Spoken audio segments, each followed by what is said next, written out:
I open my eyes to see falling white flowers.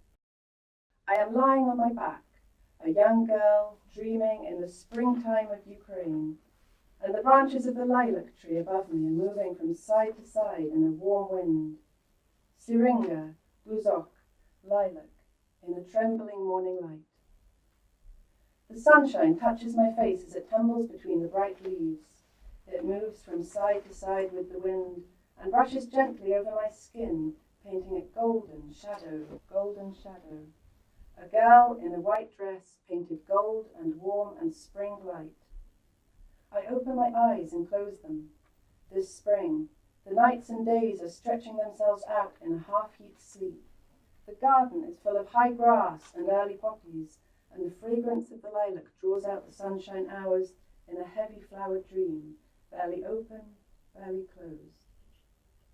There is another scent here, quite distinct from the white star lilac, the smell of the black earth. I turn my head to the side so that the sunshine is brushing just one cheek golden, and my skin is close down, touching the soil. Above me, the wind moves the leaves before my eyes between spectrums of light. White to gold, gold to white. I slowly turn my springtime head, golden to black. I close my eyes. The smell of the dark earth enters my senses and I breathe deeply. It is Ukraine, it is home. I live in Bukovina, in a village that lies between the black and golden flats of farmland and the wolved forest peaks of the Carpathian Mountains. I am 7 years old. The house where Mama and I live is a faded brick red, and our windows are painted in a cracked white and bright turquoise blue. There is a wooden gate with a broken latch that opens onto the dusty village street and a path through our garden leading to a narrow, white-painted bench next to the kitchen door. Our land stretches in layers of high grass and scattered flowers down to the woods below. I'm sitting now on the wooden bench, the lavochka, and I swing my warm legs up and down. Next to me, the kitchen door is open. Across the garden is the lilac tree, and I watch as tiny flowers are carried down in the breeze, drifting to the ground below, to the pressed dark earth where I love to lie, daydreaming, gazing up into the panoply of lilac stars. This garden, this spring, this dazzling sunlight, the sound of a solitary bird singing, feels like a dream shimmering around me. The white lilac, my thin dress, the constant, deep smell of Ukrainian earth. It could all be a dream, were it not for a streak of dirt on my skin and the touch of cold water when I wash it off. Cold water splashed from on a spring day, a dog barking in the distance, a faint smudge of dirt, and my skin rising against the droplets. I look up into the light, streaks of memory now forming against the background of falling gold. Sometimes I prefer to sit in the tree above, a bird, a leaf, a single star from a cluster of lilac. I catch a thread of song across the garden and release myself into it, shift the girl into a quiet background, and enter the breath of music which carries me into the bird. And for a moment I am that music, shimmering against the air, and then I am creating the music. It is I who am singing. I am within the spirit of the bird, and I look around me at the springtime garden, and I know why I am singing. The insistent green that is everywhere, the birds that are returning to familiar gardens, the flowers exploding into bloom with every new instant of sunshine. I look down and see that the lilac cups are filled to the brim with nighttime dewdrops, and I stop singing and urgently dip my head down and push my beak into the yellow center to drink the delicious liquid. The scent and the taste of sunshine flowers, and I dip again and again and splash my wings into the dew so that my feathers are sprayed with the droplets. The rush of so many sensations makes me suddenly dizzy, and I clasp the branch with my claw feet and open my wings, letting the warm wind calm me, blow my feathers dry. I jerk my head from side to side, dark eyes darting around, and below I glimpse the outline of a girl, a star in a black earth sky. I see her, a flower from the tree, a gleam of sunlight, me, a bird. And then I look up from the middle of the branch of bright leaves into the whiteness all around me. The wind touches my damp feathers. The river is not far. I turn my head, checking the air above, and the girl below turns her cheek to one side. I open my wings and rise up out of the tree, flapping hard, a song gathering itself inside me. I fly towards the river. A voice calls out to me in the garden. I am swinging my legs out high from the narrow bench, my hands holding the edge of the wooden plank. Swing leg. My head is warm with golden light. I put my hand up and touch my hair, tangled curls, black like the soil, as Mama says. A smell all around of heavy sunshine. Angela. My mother's voice was calling.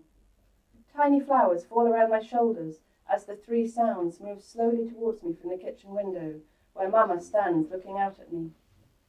The lilac drifts like snow as the droplets of her voice push through the morning's heat. And I swing my legs up and down on the bench, which is covered in cracked paint, whitewash, nails banged unevenly into rough planks. I imagine the reverberation of each nail. Bang! A blow, a shudder of wood changed forever. Bang, bang, bang! Swing the other brown leg. Every time I swing my leg, the bench is changed forever. The motion of my swing, my drifting thoughts on this flaking seat, the lilac that has fallen and touched my skin. Mother's face is framed in the window, her golden brown hair gathered on top of her head and pinned loosely. Her face is round and wide and flat, pale in winter. My own face, spring lilac, brushed with sunshine. The window is painted in whitewash like the bench, faint cracks and flakes coming loose from the wood, fading, deteriorating.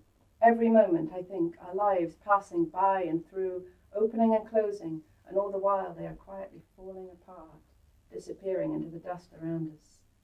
Mother, deteriorating, calls, Angela. I stand up from the bench, with the droplets of her voice covering me, and skip to the kitchen door.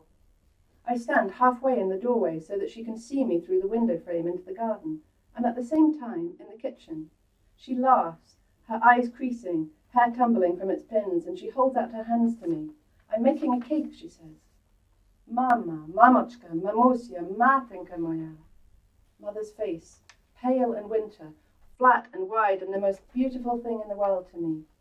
Mother's body, warm like bread from the oven, like a blanket around me on a dark, snowy morning, the cold well water in the midsummer dust. Mama, you are every comfort to every sorrow. I want to disappear into the dough of your body, pushing myself back in. You would roll and knead me into yourself, and I would be safe forever.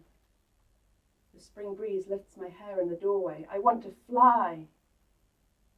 Mother hands me a jar of dark honey.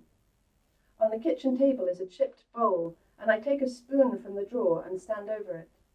The honey is hard and grainy, almost black, and it smells alive, like the earth, alive with growth, with work, with buckwheat, feelers, pollen, the weight of petals, the beating of wings, and now this dark, solid sweetness. The spoon bends as I dip it into the mass, and when I pull it out, it is misshapen. I taste the honey with the tip of my tongue. It is alive, black soil. Mother's hands are sprinkled with flour, which she is pouring through a sieve. On the windowsill is a glass jar of sour cream. She passes it to me, and I spoon the cream into the bowl on top of the honey, and Mother comes to the table and checks the bowl and pours in the flour and a cup of chopped walnuts. Mix it, Angela, says Mother, and she lights the stove, and I push the wooden spoon down to the bottom of the bowl and carefully fold in the cream and flour and the thick honey, and the kitchen will be growing hotter, and the inside heat will soon fill the room, moving all around and towards the window to meet the golden heat outside. An infinite pause between them, trembling in their separateness before they merge, the scent of the baking cake and the scent of the lilac, rising dark honey and fallen white petals. I move the spoon around the bowl. Mother opens the window. Angela, bring the rainwater. The cake is rising in the oven, and I run outside to fetch a shallow metal bucket, which is balanced on top of an old rabbit hutch next to the outhouse shed. I carry it carefully into the kitchen and put it down on the wooden table. Mother is waiting for me, holding the comb that we share from the bedroom next door. I peer into the water to check for leaves and insects, and I dip my finger into it to catch a floating